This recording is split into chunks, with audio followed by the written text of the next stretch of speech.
Thank you so much for taking the time out to talk to us. We really appreciate it. And also, I know our viewers do too. Yeah, no, happy to. So, first question, you've been staying in contact with Jackson County officials through these fires in our area. What can you share with us about any information you have? Well, it's obviously a rapidly changing picture, especially as the winds shift and move the fire around. Very, very dangerous times. I know they're running every asset to fight these fires and save structures and prevent loss of life that they can. And so it's just very dangerous, and your viewers need to follow the directions as they're given, because this thing's changing rapidly. What's the process for Oregon to receive federal assistance with the aftermath of this? Because we're seeing a little bit of destruction to homes and businesses. Yeah, there's a pretty set process to go through the Federal Emergency Management Association or Administration, FEMA, and the governor already has a couple of requests pending. The White House, I was in contact with the White House a few hours ago about these.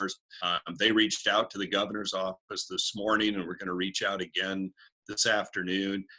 They're tracking these requests. Senator Merkley's office and mine have been in contact today. We'll follow up with a formal letter urging prompt consideration. That's more of a formality than anything else. Certainly after one of these horrible events, you have to assess the damage, determine the amounts, and then submit it's a formal process for submission. But in the meantime, it's about making sure we can throw every asset available at state, local, federal hands to fight these fires and save lives and structures. Could you go a little bit more depth in that conversation between us and the White House? Well, I just maintain communications closely with the White House, especially in situations like this. And so my contacts at the White House were in contact with the Intergovernmental Affairs Office in communication with the governor's office last week with the White River fire and some of the other fires burning in Oregon, but also reached out on their own to the governor's office today. I believe she was not in today. She's back this afternoon. But talked to the chief of staff and was going to follow up again on this and other fires. You know, you always want to work as a team here and throw every asset you can find at it. But as we know, these horrible fires in southern Oregon are being mirrored by fires all up and down the Willamette Valley.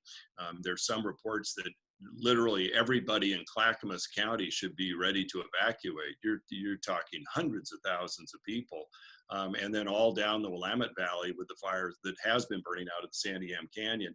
And now with everything we're facing in southern Oregon, this sort of tops the list of worst fires you could possibly have, because they're burning into urban areas and the rural-urban interface, which gets very dangerous in a time where we don't expect rain. Thankfully, we don't also expect any thunderstorms, according to the forecasters. So that's kind of the good news. But the problem we've got are these enormous winds that have been blowing so strongly. They turn a fire that you might be able to contain in a few acres into a blowtorch that suddenly blows up to 1,700 acres or a couple thousand acres and becomes very, very deadly, dangerous, and hard to predict.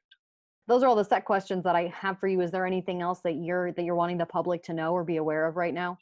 Well, it's just going to be an evolving situation, and it's really, really important to move when you get one of those evacuation orders, especially a level 3. I have a good friend who lived up in the Sandiam Canyon, and he and his wife got out, but not their pets, and their home's gone. They had that much time just to flee. You do not have time to outrun one of these fires when you get one of those evacuation notices. It's really critical for your safety and for that of the first responders to follow their guidance and get the heck out while you can. These are very, very dangerous fires, and they can shift in a heartbeat. And so you're going to see continued shifts. Hopefully the winds die down and they can get a handle on this.